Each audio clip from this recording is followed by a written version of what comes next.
அர்ஹாம் என்றது இந்த ரஹீமுடைய பன்மை, அதாவது இரத்த உறவுகளுடைய பன்மை அது சிலத்துல் அர்ஹாம். அப்ப இதனுடைய இதை பார்த்தீங்கன்னு சொன்னா இது குடல்வாய் சொந்தங்கள் என்று தமிழ்ல என்ன செய்வாங்க, அதை சொல்லுவாங்க குடல்வாய் சொந்தங்கள் அப்படின்னு சொல்லுவாங்க. அப்ப என்னன்னா ஒரு கற்பத்துக்கு சொந்தமானவர்கள், ஒரு அந்த ரஹீமுக்கு சொந்தமானவர்கள், அதிலிருந்து பிறந்தவ தாய் தான் அங்க இணைக்கிற மாதிரி அது என்ன செய்யுது அந்த இடத்துல வருது. அவங்கள பிறந்தவங்க, அவங்களோட பிறந்தவங்க, அதுக்கப்புறம் இப்படி என்று சொல்லி அந்த அந்த வார்த்தையுடைய அர்த்தம் சொல்லுது.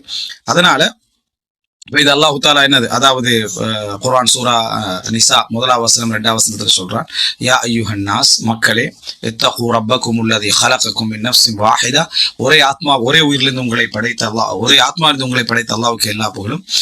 வஹலக மின்ஹா ஜௌஜஹா, அதிலிருந்து அவருடைய ஜோடியை படைத்தான். வபஸ்ஸ மின்ஹுமா ரிஜாலன் கஸீரன் வ நிஸா, அதிலிருந்து ஆண்கள் பெண்களுமாக அல்லாஹ் தஆலா பரவச் செய்தான். வத்தகுல்லாஹ் அல்லதி தஸாஅலுன பிஹி வல் அர்ஹாம், அல்லாஹ்வை பயந்து கொள்ளுங்கள், இரத்த உறவுகளே என்ன செய்ய நீங்க பயந்து, அதாவது அவங்களோட நல்ல முறையில் நடந்து கொள்ளுங்க, அவங்களே பயந்து கொள்ளுங்க. இன்னல்லாஹ கான அலைக்கும் ரகீபா, அல்லாஹு தஆலா எனது உங்கள் மீது கவனித்தவனாக இருக்கிறான்.